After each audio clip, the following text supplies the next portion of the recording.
Mengapa orang Kristen makan daging babi sementara orang Yahudi dan Muslim tidak?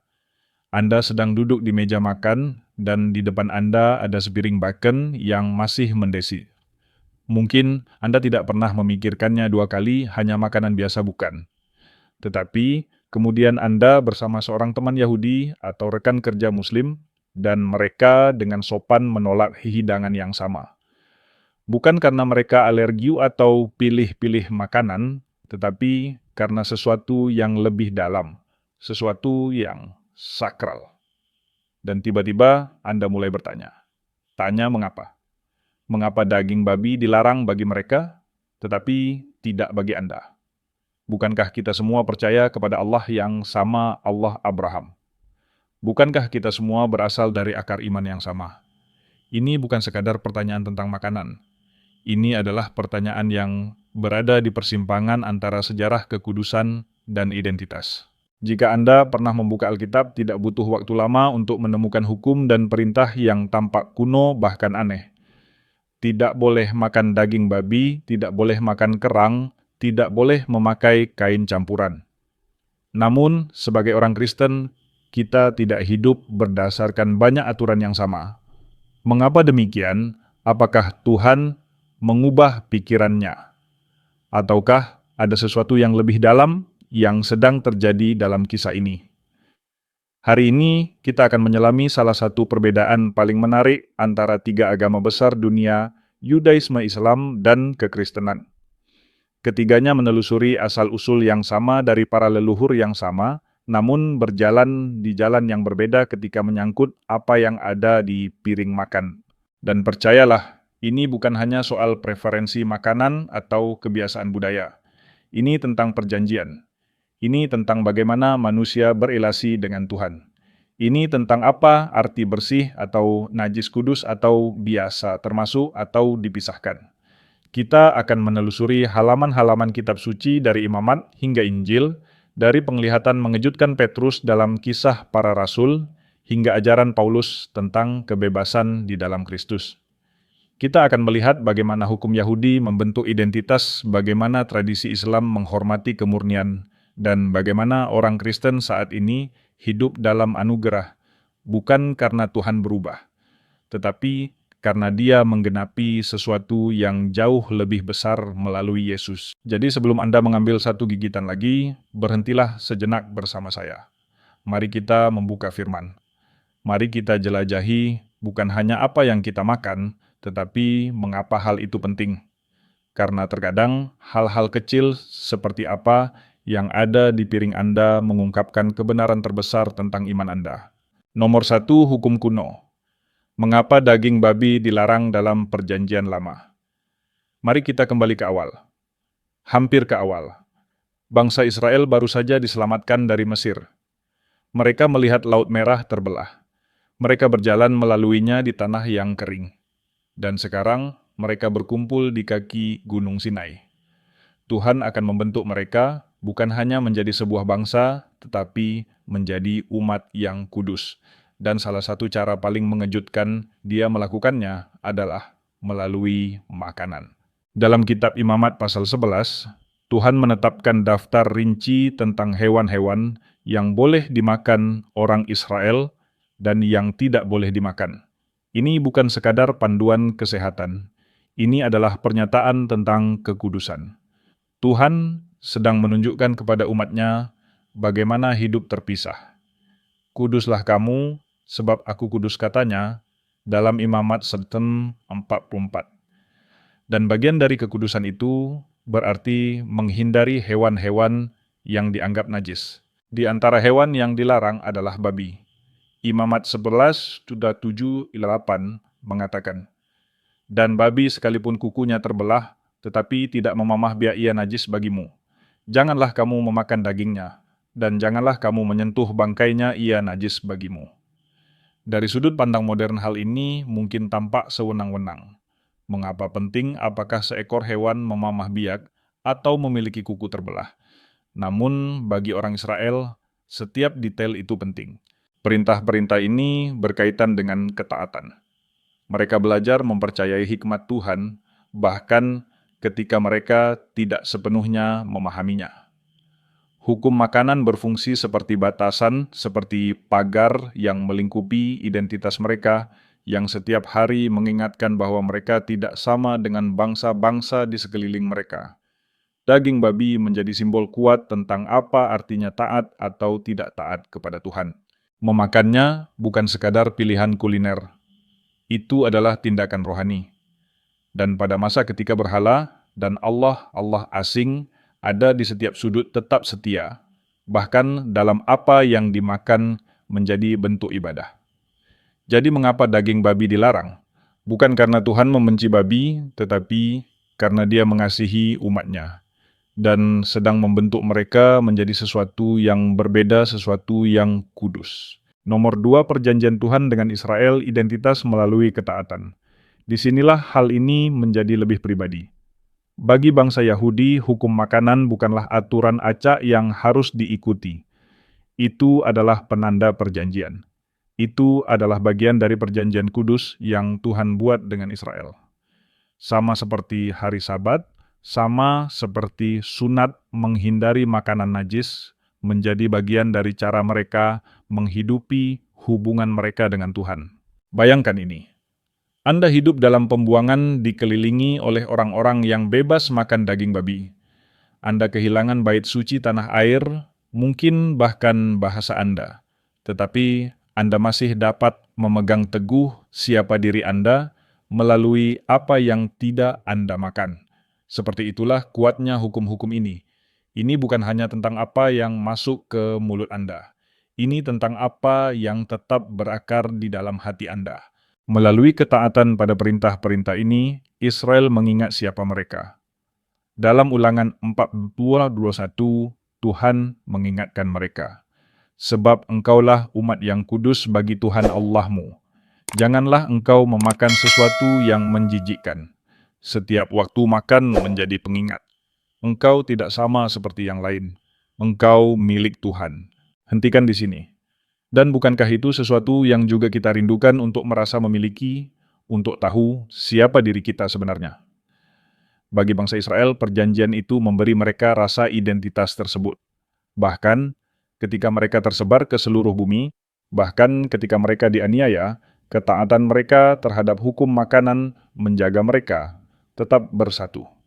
Itulah sebabnya perintah untuk menghindari daging babi bukan hanya soal babi. Itu tentang kesetiaan. Itu tentang memilih Tuhan daripada kenyamanan. Itu tentang identitas. Dan bagi saudara-saudari Yahudi, kita hingga hari ini, identitas itu tetap kudus. Ia menghubungkan mereka bukan hanya dengan Tuhan, tetapi juga dengan generasi demi generasi leluhur, yang memilih ketaatan seringkali dengan harga yang sangat mahal.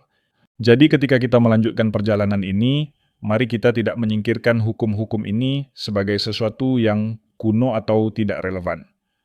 Mari kita melihatnya sebagaimana adanya sebuah kisah kasih yang ditulis dalam bentuk perintah sebuah panggilan ilahi yang terjalin ke dalam kehidupan sehari-hari, bahkan hingga ke apa yang ada di piring makan. Nomor 3, Islam dan hukum makanan kelanjutan dari kemurnian yang sakral.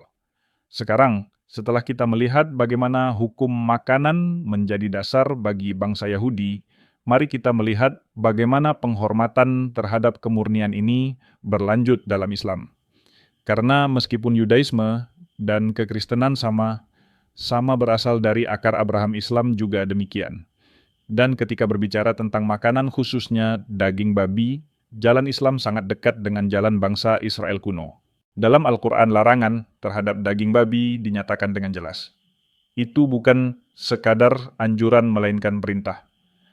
Dalam surah Al-Baqarah ayat 173 dikatakan, sesungguhnya Dia hanya mengharamkan bagimu bangkai darah daging babi, dan apa yang disembelih dengan menyebut nama selain Allah.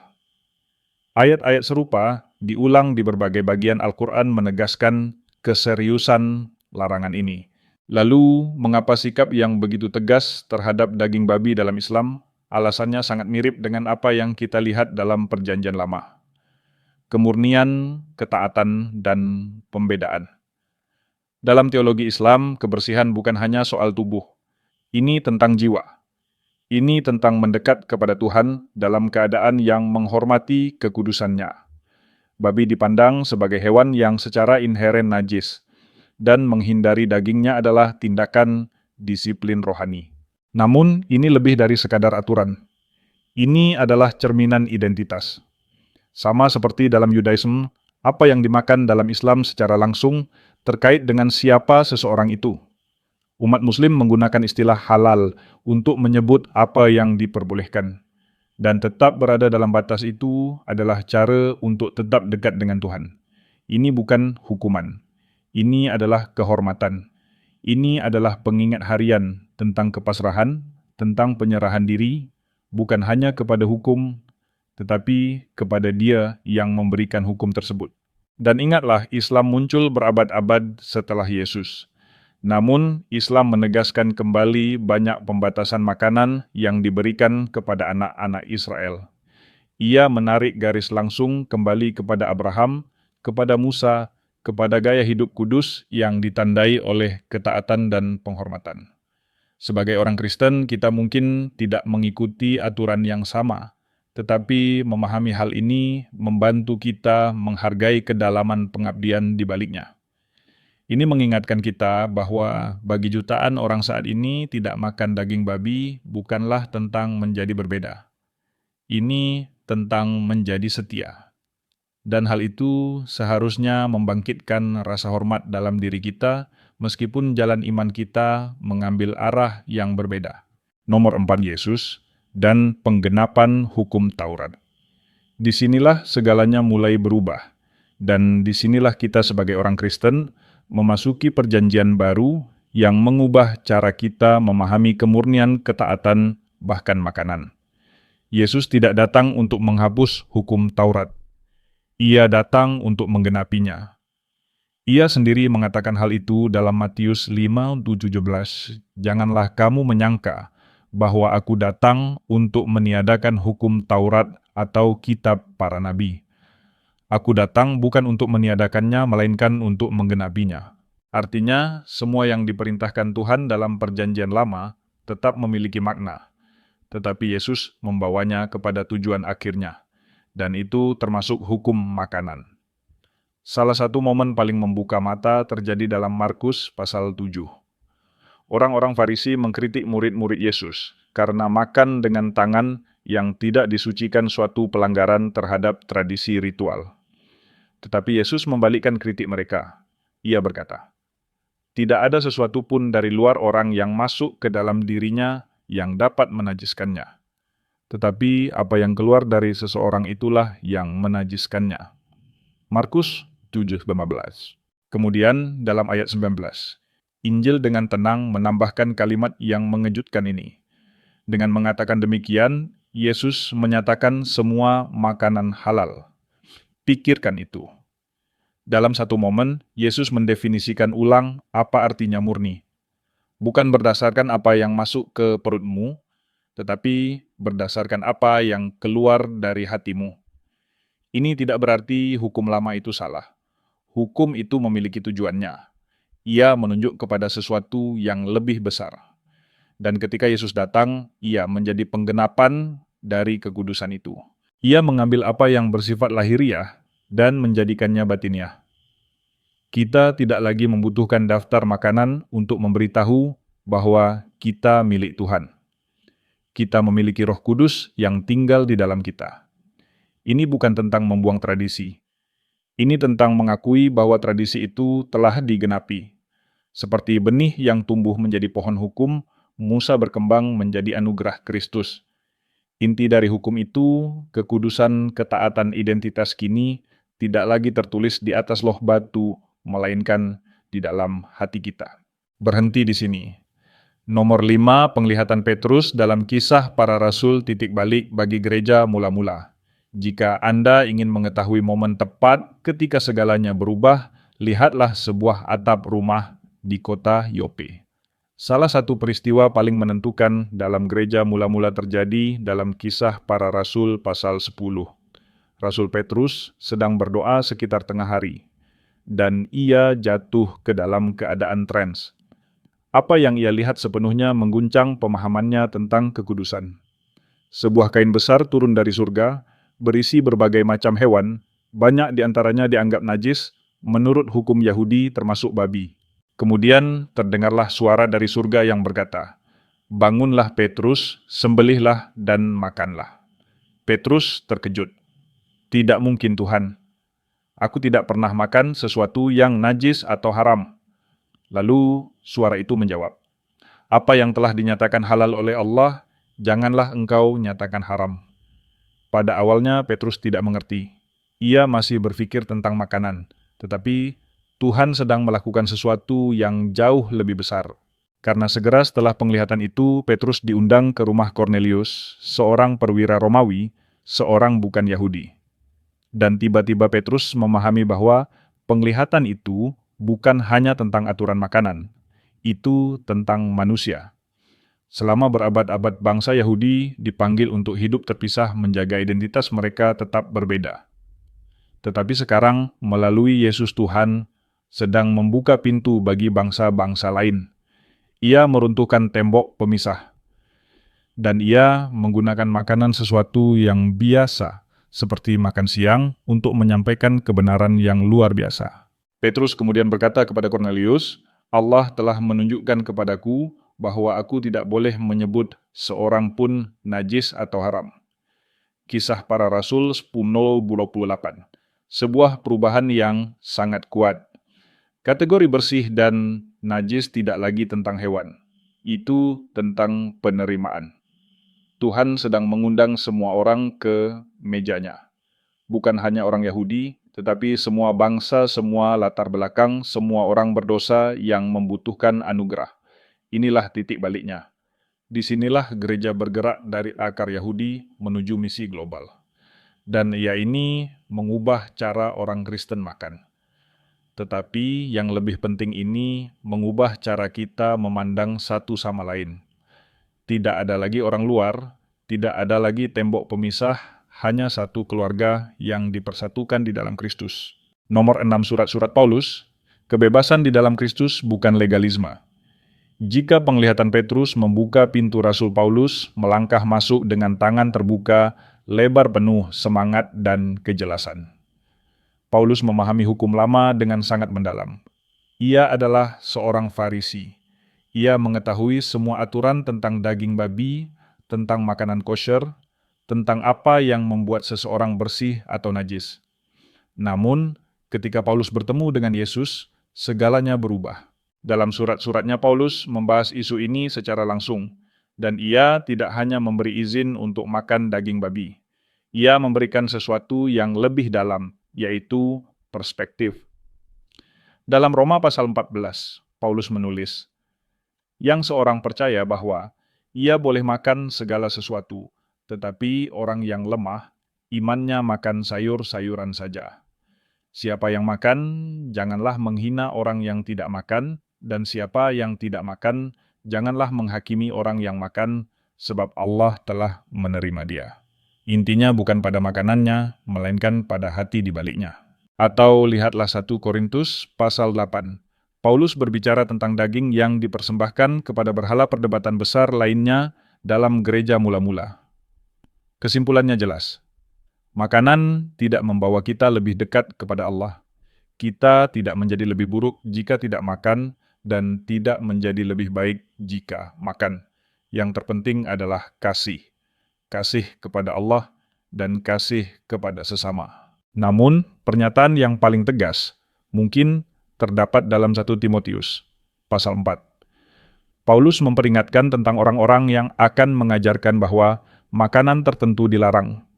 Ia menulis, "Karena semua yang diciptakan Allah itu baik, dan tidak ada yang haram jika diterima dengan ucapan syukur." Inilah pendekatan Kristen terhadap makanan. Bukan ketakutan, bukan legalisme, tetapi rasa syukur. Kita tidak memperoleh perkenanan Allah melalui apa yang kita letakkan di piring kita. Kita hidup di dalam anugerah-Nya. Dan dalam anugerah itu, kita bebas bukan untuk hidup sembarangan, tetapi untuk makan dengan kerendahan hati. Dengan hati nurani, dan dengan kasih terhadap orang-orang di sekitar kita. Jadi, ya orang Kristen boleh makan daging babi. Tetapi kebenaran yang lebih dalam adalah ini. Ini bukan tentang apa yang Anda makan. Ini tentang siapa Anda sedang menjadi.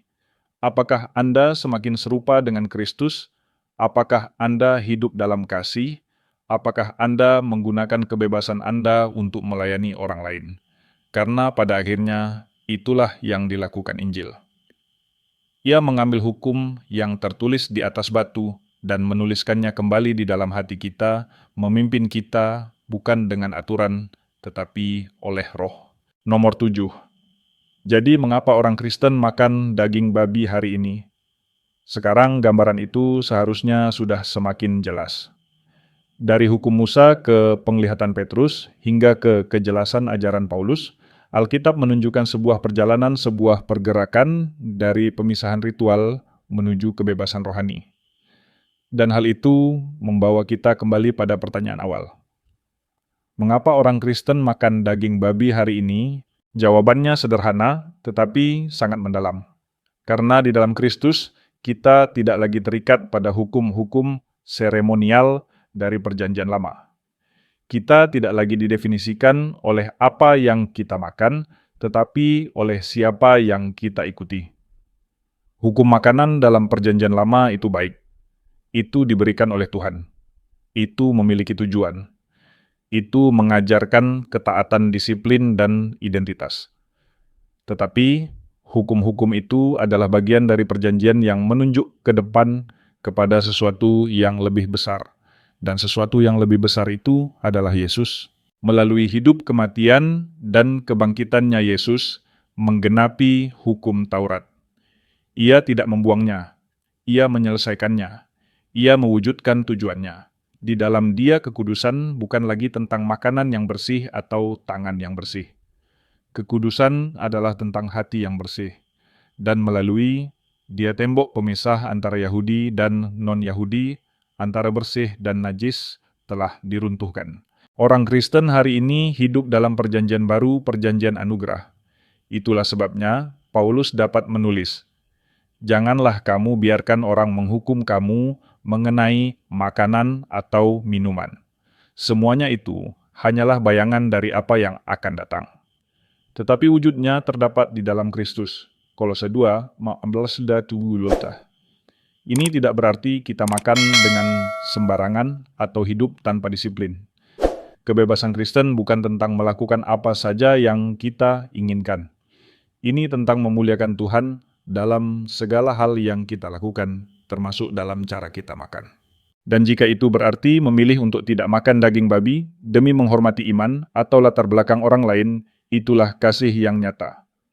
Namun, secara teologis, tidak ada perintah dalam perjanjian baru yang melarang orang Kristen makan daging babi. Bahkan sebaliknya. Kitab suci mendorong kita untuk menerima semua makanan dengan ucapan syukur sebagai anugerah dari Tuhan. Dan ketika kita melakukannya, kita diingatkan bahwa kebenaran kita tidak berasal dari makanan kita. Kebenaran itu berasal dari belas kasihan yang dicurahkan di kayu salib. Jadi ya orang Kristen boleh makan daging babi. Tetapi kebenaran yang lebih besar adalah ini. Kekudusan kita tidak lagi ditentukan oleh apa yang ada di piring kita. Kekudusan kita ditentukan oleh siapa kita di dalam Kristus. Kesimpulan dari hukum kepada anugerah, satu meja, satu Tuhan. Saat kita menutup perjalanan ini, mari kita melihat gambaran besarnya. Kita telah menelusuri hukum kuno, tradisi suci, penglihatan kenabian, dan surat-surat para rasul. Kita telah melihat bagaimana tiga iman besar Yudaisme, Islam, dan kekristenan masing-masing mendekati Tuhan yang sama dengan rasa hormat. Tetapi menempuh jalan yang berbeda dalam hal kemurnian identitas dan ketaatan. Orang Yahudi menjauhi daging babi sebagai kesetiaan pada perjanjian. Orang Muslim menghindarinya sebagai bentuk kepatuhan pada perintah ilahi. Orang Kristen melalui Kristus telah diberi kebebasan, bukan kebebasan tanpa arah, tetapi kebebasan untuk hidup oleh Roh dalam kasih dan dengan rasa syukur yang mendalam. Setiap jalan itu serius. Setiap jalan itu sakral. Setiap jalan mencerminkan kerinduan untuk menghormati Tuhan dalam setiap aspek kehidupan, termasuk dalam apa yang kita makan. Namun inilah yang membuat pesan Kristen unik. Ini bukan tentang manusia yang berusaha naik kepada Tuhan melalui aturan. Ini tentang Tuhan yang turun kepada manusia dalam diri Yesus, dan di dalam Dia segalanya berubah. Bukan hanya menu kita, tetapi hati kita. Jadi apakah Anda makan daging babi atau menghindarinya? Pertanyaan yang lebih dalam adalah, ini, apakah Anda mengenal Dia? Apakah Anda mengenal Dia yang menyatakan segala sesuatu menjadi bersih, yang menyentuh orang kusta, menyambut orang yang tersingkir, dan memberikan hidupnya bagi orang berdosa seperti kita?